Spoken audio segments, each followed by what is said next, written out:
Bonjour à tous les amoureux de la pâtisserie. Aujourd'hui, on va faire un entremets love, un entremets framboise et citron.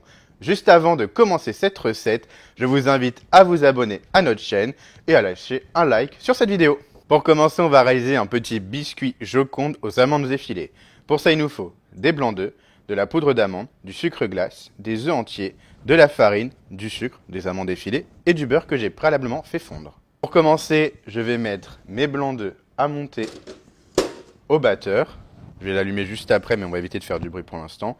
Ensuite, dans mes œufs entiers, je vais pouvoir ajouter le sucre glace, la poudre d'amande et la farine. Et je vais mélanger ça au fouet.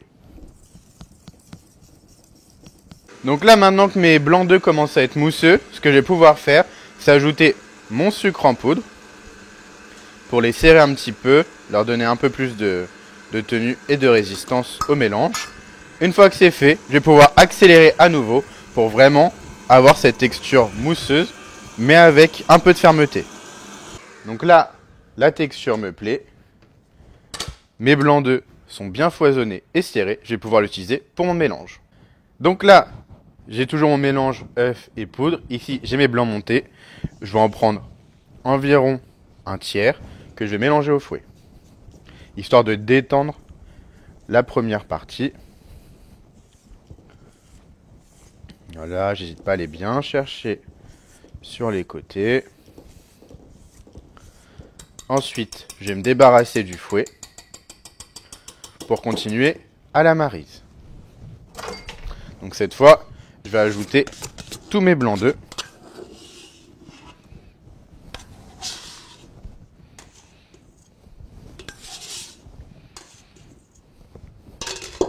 Voilà. Et je vais mélanger un peu plus délicatement pour éviter de tout faire retomber. Donc je vais bien chercher au fond, bien racler sur les côtés. Je passe toujours au milieu. Et je m'arrête dès que j'ai une texture homogène. Ça sert à rien d'aller trop loin. Sinon je vais juste faire retomber mon biscuit. Là, je suis bien. Ce que je vais pouvoir faire, c'est ajouter mon beurre fondu. Voilà. Hop. Et je mélange tout aussi délicatement à nouveau. Donc je fais attention à bien racler au fond, parce que le beurre fondu, il va avoir tendance à aller vraiment au fond de mon cul de poule. Donc je vais bien le chercher. Et là, j'ai la texture adéquate, je peux m'arrêter. Pour l'instant, mon four est en train de préchauffer à 180 en chaleur ventilée. Ici, j'ai donc préparé une plaque avec une feuille de cuisson. Silicone ou papier, peu importe. Je vais donc pouvoir verser l'intégralité de mon biscuit dessus.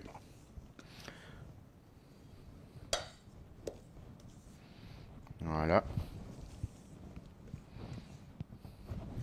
Et je vais pouvoir l'étaler à la palette pour vraiment avoir quelque chose de régulier. Je veux vraiment pas quelque chose d'épais.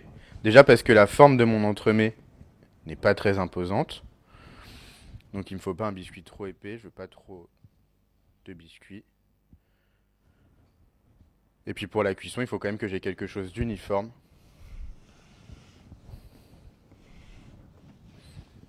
Pour qu'elle soit homogène. Et oui, j'ai décidé de finir mes phrases en 3 heures. Voilà. Hop. Tac.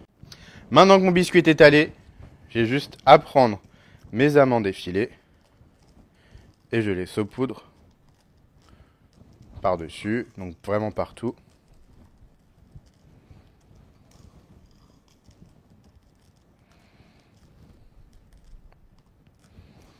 Et après, libre à vous d'en mettre plus ou moins. Ça. Voilà. Allez hop. Et voilà. Et maintenant, mon biscuit peut partir entre 12 et 15 minutes au four. Donc là, j'ai récupéré mon biscuit, donc qui est bien cuit et qui a eu le temps de refroidir. Je vais donc pouvoir le retourner. Il est collé sur la feuille, donc pas de souci pour ça. Et je vais maintenant le décoller de la feuille pour pouvoir le détailler. Ça, pour l'instant, j'ai plus besoin. Donc là, moi, votre recette, elle est pour 6 entremets à partager en deux. Donc là, je vais venir découper un premier biscuit. Voilà. Que je vais pouvoir donc récupérer hop, ici. Et je vais le laisser de côté. Et je vais faire pareil pour les 5 autres. Quant aux chutes qui restent, on peut très bien les congeler et les réutiliser pour plus tard. Donc là, on va pouvoir ensuite passer à la réalisation de notre insert, donc un palais gélifié framboise et citron vert. Pour commencer, donc, je me suis préparé une petite plaque avec un cercle qui me servira à définir la taille de mon insert.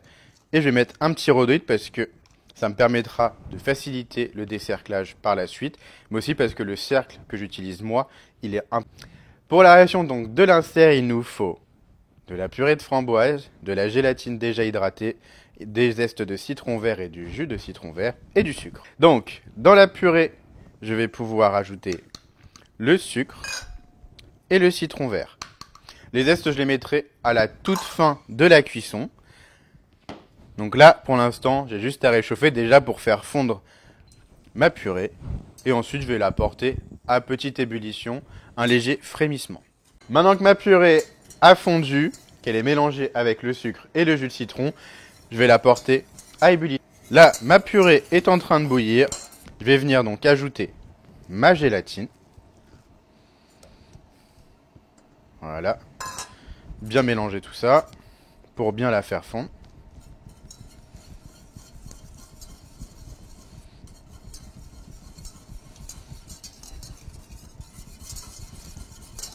Et ensuite, une fois qu'elle est bien incorporée, je vais pouvoir finir en ajoutant mes zestes de citron vert. Donc là, le mélange est assez rapide. Et c'est prêt. Ce que je vais faire maintenant, c'est que je vais pouvoir donc remplir mon petit insert. Donc je ne vais pas remplir jusqu'en haut du rhodoïde. Je vais remplir à 2 mm. Voilà.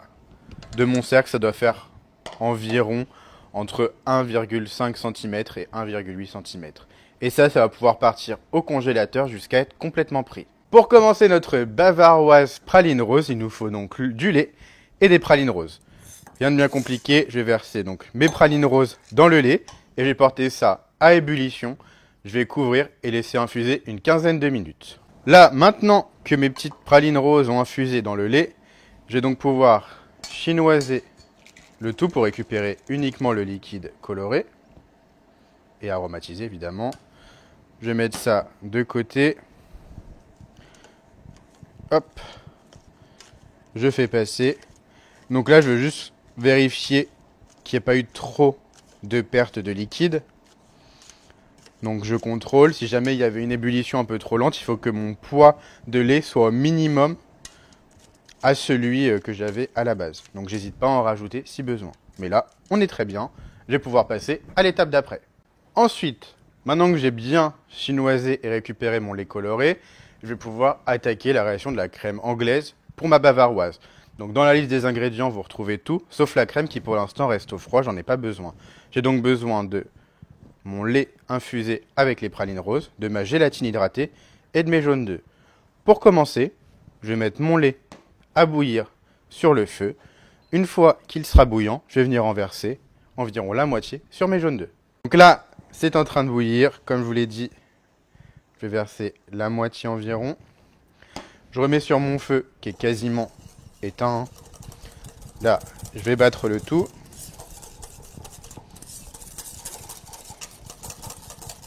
Voilà. Je vais venir tout retransvaser dans la casserole.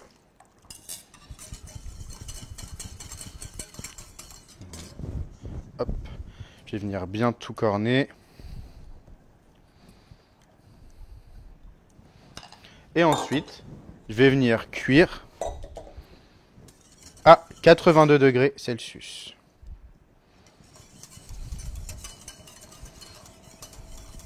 Donc je fais attention en prenant la température avec ma sonde à bien prendre la température à cœur de mon liquide et pas toucher le fond de la casserole qui lui est plus chaud.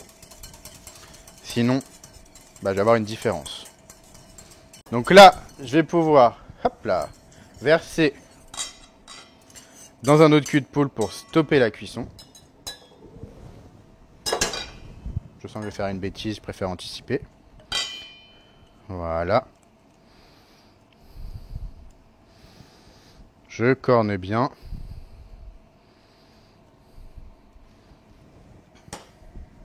Et je vais venir ajouter ma gélatine. Donc elle va bien fondre au contact de ma crème anglaise chaude. Si jamais je vois qu'il y a un peu de jaune qui a coagulé ou que j'ai peur que ma crème anglaise ne soit pas complètement bien liquide, bien homogène, j'hésite pas à lui donner un petit coup de mixeur. Donc vous noterez aussi qu'il n'y a pas de sucre dans cette recette vu que comme on récupère le sucre des pralines roses, on ne va pas chercher à avoir une bavaroise trop sucrée non plus. Là, ma gélatine est quasiment totalement fondue. Voilà. Nickel. Ce que je vais pouvoir faire, c'est le filmer au contact et mettre à refroidir jusqu'à atteindre une température comprise entre 10 et 3 degrés Celsius. Maintenant que ma crème anglaise praline rose est bien refroidie, je vais pouvoir donc la retravailler un petit peu, la lisser pour vraiment avoir quelque chose de souple. Et je vais aussi monter ma crème pour vraiment avoir un aspect chantilly, mais pas trop dense non plus.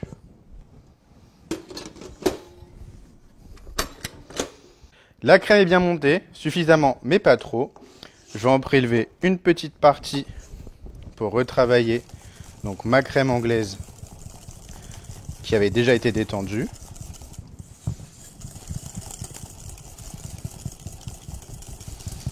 Donc là, j'hésite pas trop sur le mélange pour l'instant. C'est la deuxième partie où je vais devoir y aller un petit peu plus délicatement. Donc là, on est bien.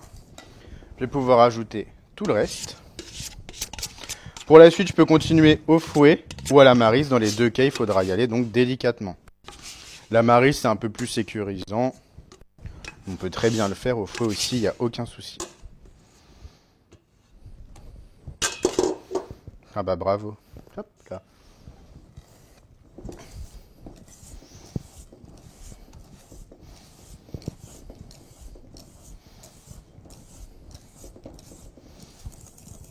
Donc, comme pour notre biscuit tout à l'heure, on n'hésite pas, on passe bien partout, au fond et sur les côtés.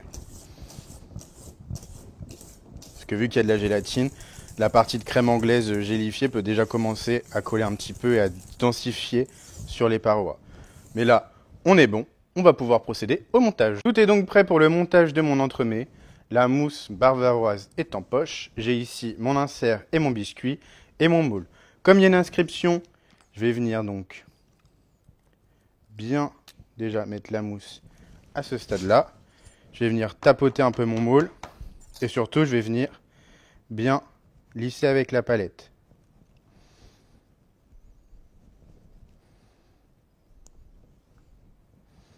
Histoire d'être sûr que l'inscription soit bien visible par la suite. Voilà.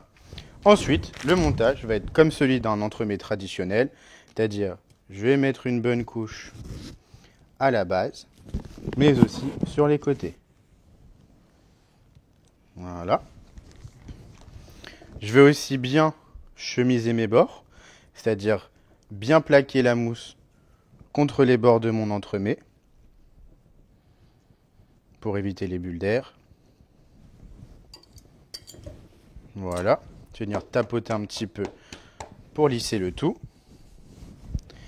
Je vais venir récupérer mon insert, le déposer à l'intérieur et l'enfoncer en le tournant un petit peu, comme ça l'excédent de mousse vient bien se plaquer sur les côtés. Une nouvelle fois, je n'aurai pas de bulles d'air entre mon insert et les parois de mon entremets. Là, hop, je peux venir faire ça. Il me manque un tout petit peu de mousse, pas grand chose. Voilà.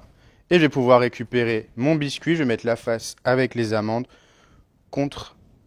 la face vers l'insert, vers l'intérieur. J'appuie bien. Voilà. J'hésite pas à lisser Si besoin, si ça dépasse un tout petit peu trop, je peux même venir compléter un petit peu. Voilà.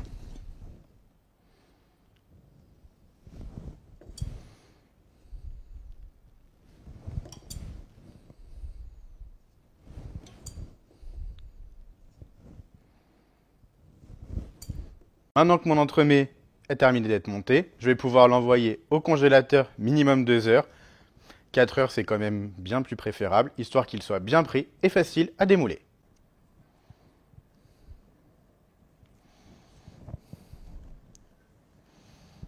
Voilà.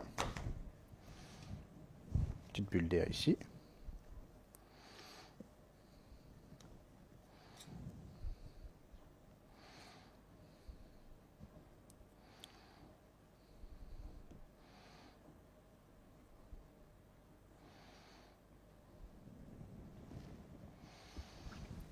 Et là, je vais pouvoir attaquer le flocage.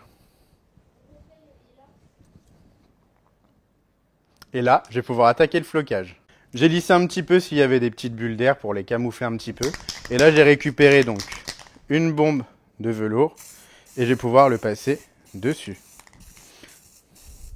Donc j'y vais vraiment léger, je passe bien partout. On n'hésite pas à tourner son entremets.